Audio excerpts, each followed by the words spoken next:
नमस्कार, जय गजानन. तुमच्या सगळ्यांचं आपल्या चॅनलमध्ये खूप खूप स्वागत आहे. श्री गजानन महाराजांची भक्ती करत असताना आपण बघतो की काही जणांना खूप लवकर अनुभव येतो किंवा काही भक्तांना खूप लवकर महाराज प्रचिती देतात, परंतु काही भक्तांना महाराजांची प्रचिती येत नाही. म्हणजे अनेक वर्ष झाली, खूप सेवा केली, नामस्मरण केलं तरीसुद्धा प्रचिती येत नाही. तर असं का होते? महाराज भेदभाव करतात का?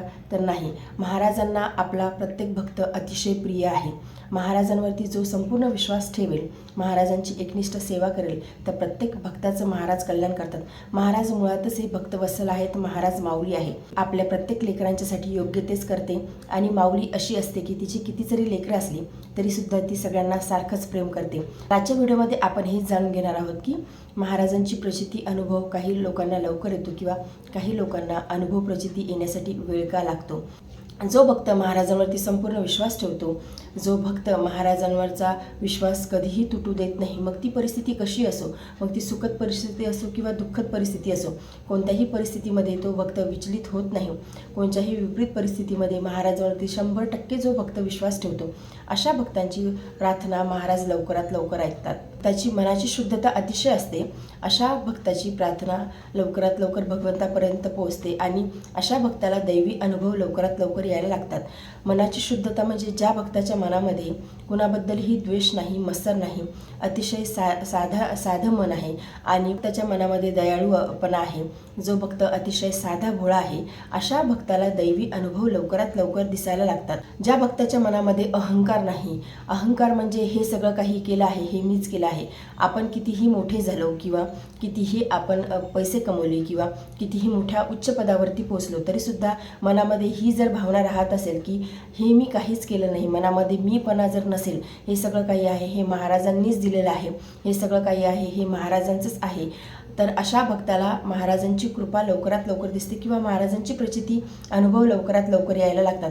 आणि या उलट जर एखाद्या भक्ताच्या मनामध्ये अहंकार असेल की हे जे काही केलं आहे हे मीच केलं आहे, मीपणा ज्या भक्तांच्या मनामध्ये असेल, अशा भक्तांना महाराज प्रचिती देत नाही किंवा अनुभव देखील देत नाहीत. कुणाकुणाच्या बाबतीत असंही होते की थोडी जरी सेवा केली तरीसुद्धा पटकन अनुभव आला, पटकन प्रचिती आली, महाराजांची अनुभूती झाली, तर ते यासाठी की पूर्वजन्माचं काहीतरी संचित असते आणि पूर्वजन्माचं संचित असल्यामुळे पूर्वजन्माच्या संचितानुसारच आपल्याला भगवंत भक्तीची ओढ लागते आणि पूर्वजन्माचं काहीतरी संचित असते, जन्मोजन्माचं काहीतरी संचित असते, त्यामुळे भगवंत भक्तीची ओढ लागते आणि भगवंत भक्तीची ओढ लागल्यामुळे या जन्मामध्ये जर का भगवंत भक्ती करत असू तर मग लवकरात लवकर अनुभव येतात, अनुभूती येतात, कारण पूर्वजन्मीचा साठा भरपूर असतो. त्यामुळे या जन्मामध्ये लवकरात लवकर महाराज अनुभव देतात, प्रचिती देतात. तर ते पूर्वजन्मीचं संचित देखील आपल्यासाठी असावं लागते. परंतु ज्या व्यक्तीकडे पूर्वजन्माचा काही संचित नसेल तर मग आपल्याला अनुभव येण्यासाठी, अनुभूती येण्यासाठी आपल्याला संयम हवा.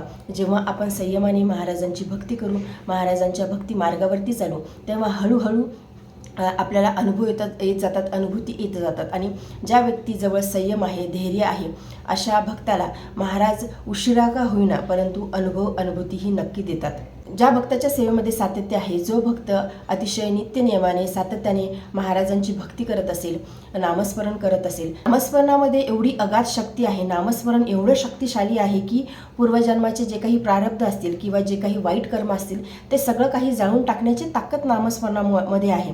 त्यामुळे जो भक्त अतिशय सातत्यपूर्वक नामस्मरण करत असेल, भक्ती करत असेल, अशा भक्ताला देखील लवकरात लवकर अनुभूती येते, महाराज प्रचिती देतात, अनुभव देतात. आणि नामस्मरण जेवढं आपण वाढवू तेवढं जास्तीत जास्त आपल्या जीवनातले जे काही कष्ट आहेत ते दूर होतात आणि महाराजाचे अनुभव आपल्याला यायला लागतात. त्यामुळे नामस्मरण आपण सातत्यपूर्वक करायला हवं, अतिशय संयमाने नामस्मरण करत राहायला हवं. आणि जो भक्त नामस्मरणाची कास धरतो त्या भक्ताचं संपूर्ण जीवनाचा महाराज उद्धार करतात. आणि जो भक्त महाराजांच्या मर्जीच्या स्वाधीन होतो, अशा भक्तावरती देखील महाराजांची कृपा लवकरात लवकर होतो. म्हणजे जो भक्त महाराजांच्या चरणाशी शरणागती पत्कारतो, महाराजांची अतिशय समर्पित होऊन एकनिष्ठ भक्ती करतो, अशा भक्तांना देखील महाराज लवकरात लवकर अनुभव देतात. म्हणजे महाराज संपूर्ण कार्यक्षम त्या भक्ताचं चालवतात. आणि आपण स्वतःतला अहम संपवून, स्वतःतला अहंकार संपवून, स्वतःतला मीपणा संपवून आपण महाराजांच्या चरणाशी समर्पित होतो आणि महाराजांवरती संपूर्ण जबाबदारी आपण टाकून देतो. त्यावेळी आपल्यातला जो कर्तेपणाचा भाव वगळून जातो. मी करतो आहे हे आपण म्हणत नाही, महाराजच करते आहेत. जेव्हा आपण एवढं समर्पित होतो तेव्हा महाराजांच्या मर्जीच्या स्वाधीन आपण होतो, तेव्हा महाराज अनुभव, अनुभूती आणि प्रचिती अशा भक्ताला लवकर देतात। महाराजांची जेव्हा आपण अतिशय निस्वार्थपणे सेवा करतो त्यावेळी देखील आपल्याला अनुभव यायला सुरुवात होतात। जो भक्त महाराजांची अतिशय निस्वार्थ भक्ती करतो, महाराजांच्या चरणाशी समर्पित भक्ती करतो, एकनिष्ठ भक्ती करतो, अशा भक्तांवरती महाराजांचं संपूर्ण लक्ष असते आणि अशा भक्ताला महाराज अनुभव, अनुभूती, प्रचिती लवकरात लवकर देतात।